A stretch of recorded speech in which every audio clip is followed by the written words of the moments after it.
यह है विशाल अग्रवाल, पुणे का एक प्रोमिनेंट बिल्डर का बेटा, जिन्होंने काफी मेगा प्रोजेक्ट पे काम किया है। बताया जाता है कि इनकी नेटवर्थ लगभग 6000 करोड़ है और ये है इनके रईस बेटे वेदांत अग्रवाल, जो कि 17 साल 8 महीने का है। कुछ ही महीने पहले विशाल अग्रवाल ने वेदांत को एक 3 करोड़ की पोर्शे टाइकन गिफ्ट की थी। ये एक इलेक्ट्रिक हाई परफॉर्मेंस कार है जिसकी टॉप स्पीड 260 किलोमीटर/आवर की है। यह 0 से 100 की स्पीड बस 2.8 सेकंड में पकड़ लेती है। लेकिन सबसे बड़ी बात यह अनरजिस्टर्ड कार थी, जिसकी वजह से इसका नंबर प्लेट भी नहीं था। खैर 18 मई की रात को क्लास 12 के रिजल्ट सेलिब्रेट करने के लिए वेदांत और उसके 12 दोस्त पुणे के एक क्लब कोसी में मिलते हैं। लगभग 1.5 घंटे तक इन्होंने यहाँ अल्कोहल पिया। इनका बिल लगभग 48,000 आया। इन्हें रात के 12 बजे तक सर्व किया गया था। लेकिन जब इसको फील हुआ कि नशा अभी भी नहीं हुआ है, तो ये एक और क्लब जाता है जिसका नाम था ब्लैक। यहाँ वेदांत अपने दोस्तों के साथ मजे कर रहा था और उसी दौरान वेदांत की लोकेशन से लगभग 12 किलोमीटर दूर 24 साल के 2 IT प्रोफेशनल अनीस और अश्वनी पुणे की एक क्लब बालर में पार्टी कर रहे थे। अब रात के 2 बज चुके थे। वेदांत और उसके दोस्त ब्लैक से निकलते हैं और दूसरी तरफ अनीस और अश्वनी भी उसी टाइम बालर से घर जाने के लिए निकलते हैं। वेदांत अपने ड्राइवर से कार की चाबी मांगता है, लेकिन उसके ड्राइवर को यह बात पता थी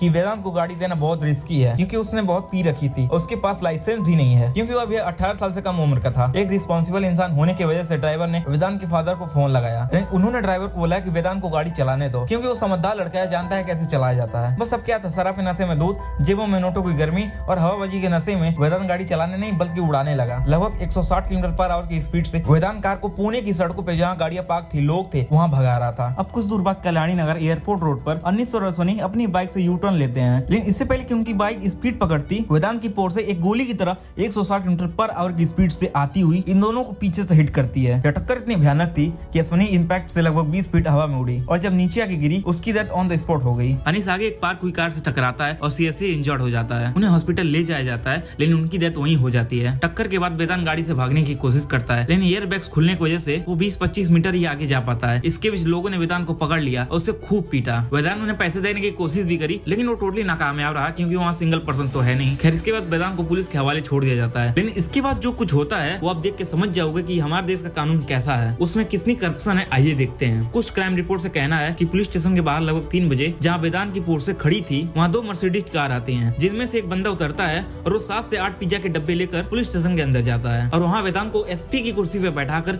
पिज्जा खिलाया जाता है। उसके आधे घंटे बाद लगभग 3:30 बजे local MLA Sunil Tekade police station पहुँचते हैं, वही वेदांत से मिलने के लिए। सोच के देखो, किसी आम इंसान के लिए एक MLA रात को पुलिस स्टेशन जाएगा। अब ड्रिंक एंड ड्राइव के केस में पुलिस का प्रोटोकॉल ये कहता है कि ड्राइवर का पर्सनल अपीयरेंस टेस्ट और ब्लड टेस्ट एकदम करवाया जाए, क्योंकि इस टाइम तक अल्कोहल ब्लड में डिजोल्व नहीं होती। लेकिन इस केस में एक्सीडेंट के 8 घंटे बाद भी ये दोनों टेस्ट नहीं करवाया गया। और ये बात भी सामने आई कि जब ये टेस्ट हुए तो वेदांत की मदर ने 2 डॉक्टर को 3 लाख रुपए रिश्वत दी और वेदांत के ब्लड सैंपल किसी दूसरे इंसान के ब्लड सैंपल से एक्सचेंज करवा दिया। लेकिन इस बात के सामने आते ही उन दोनों डॉक्टर्स को अरेस्ट कर लिया गया। इसके बाद वेदांत को जुवेनाइल जस्टिस बोर्ड के सामने पेश किया जाता है और एक्सीडेंट के 15 घंटे बाद ही उसे बेल मिल जाती है, इस कंडीशन पे कि अल्कोहल एडिक्शन के लिए उसे डी एडिक्शन काउंसलिंग लेनी चाहिए और किसी साइकियाट्रिस्ट को कंसल्ट करना चाहिए। लेकिन उसे एक 300 वर्ड का एस्से लिखने को कहा जाता है इस टॉपिक पे कि हाउ टू प्रिवेंट एक्सीडेंट। सोचिए देखो दोस्तों कि 2 लोग का मर्डर करने की सजा एक छोटा सा एस्से है। जस्टिस बोर्ड की इस डिजाइन की वजह से यह केस पूरे देश में फैल गया और लोगों ने इस केस पे जम के प्रोटेस्ट किया। खैर मल्टीपल सेक्शन के तहत वेदांत के फादर पे कुछ चार्जेस लगाए जाते हैं, जैसे अंडर एज लड़के को गाड़ी देना। वेदांत के दादाजी पे भी चार्जेस लगाए जाते हैं कि उन्होंने ड्राइवर को धमकाया था कि वो एक्सेप्ट करे कि वो गाड़ी उस रात वही चला रहा था, मतलब ड्राइवर। वेदांत की मदर पे भी चार्जेस लगाए गए। उन्होंने डॉक्टर्स को ब्लड सैंपल चेंज करने के लिए कहा था। अब बार ओनर पे भी ये चार्जेस लगे। उन्होंने इलीगल तरीके से इतने कम उम्र के लड़के को अल्कोहल क्यों सर्व करी, क्योंकि वेदांत की फैमिली जानी मानी और अमीर फैमिली थी। उन्होंने पूरी कोशिश की अपनी पावर को यूज करके वो इन सब चार्जेस से बच जाए। लेकिन चीफ मिनिस्टर और पुणे पुलिस कमिश्नर ने देश में बढ़ते प्रोटेस्ट को देखकर यह फैसला लिया कि वो इस केस को सीरियसली लेंगे। इसी वजह से पुलिस कमिश्नर ने कोर्ट में रिक्वेस्ट किया कि वेदांत पर सेक्शन 304A नहीं बल्कि 304 लागू किया जाए, क्योंकि सेक्शन 304 का मतलब होता है कैपेबल होमोसाइड, जिसमें गुनहगार के बहुत ज्यादा चार्जेस ऐड होते हैं और 10 साल की जेल भी हो सकती है। पहले तो कोर्ट ने इस रिक्वेस्ट को रिजेक्ट किया था, पर क्योंकि अब ये नेशन वाइज मुद्दा बन चुका था, इसलिए हो सके तो ये कोर्ट बात मान जाए। और ऐसे इस केस में भी 2 मासूम की जान चली गई,